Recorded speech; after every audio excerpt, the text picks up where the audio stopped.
Baba. Nini tena? Baba, haya ndo mavazi gani sasa? We mtoto wewe, mbona maswali mengi na wewe? Sasa baba, shida gani? Sasa baba, unanipeleka shule na umevaa nguo ya shule. Na nili Aivani.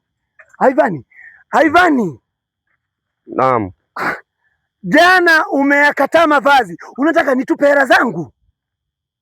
Baba, na kuswarika unijibu, unipe majibu, unataka nitupe hela zangu? Baba, sasa hizi ni nguo za shule.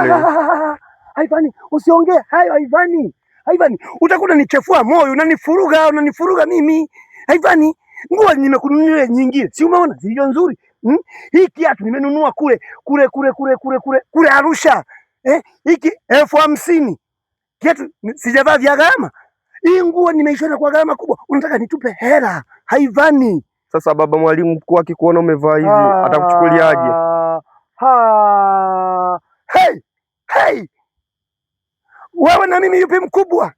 Ya kwanza kuninyasa mimi, mwisho wa siku unanifuruga, unaniletea mifurugo kwangu mimi. Jana tumeshindwa kwenda shule kwa sababu ya wewe umegoma kuenda shule. Eti mavazi. Nimekununulia nzuri hii hapa Aivani, kuage nayo.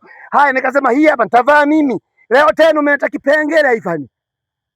Unataka nifanye nini mimi sasa Aivani? Baba, mimi sijapenda. Mimi Aivani sangu kutumulani ni tuko polini humu. Aivani, twende shule Aivani. Hebu sukuma baisikeli kwa sababu huko sasa umeshaanza.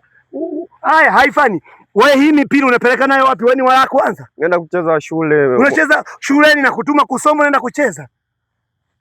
Aivani, uko shuleni nakutuma kucheza, mimi nakutuma kusoma Aivani. Ndio maana hata mwanzoni uliferi Aivani. Sisi kwenye ukoo wetu wauliza wakina Tupere, wakina Ndumbuleni, wakina Ngoruisi, wakina Mwasampeta, Mwakijengere, wakina Mwakinyo, wote wako vizuri. Hata huyu nani wote wako vizuri. Yaani ukaenda na mipira hii shuleni kamfagio sawa.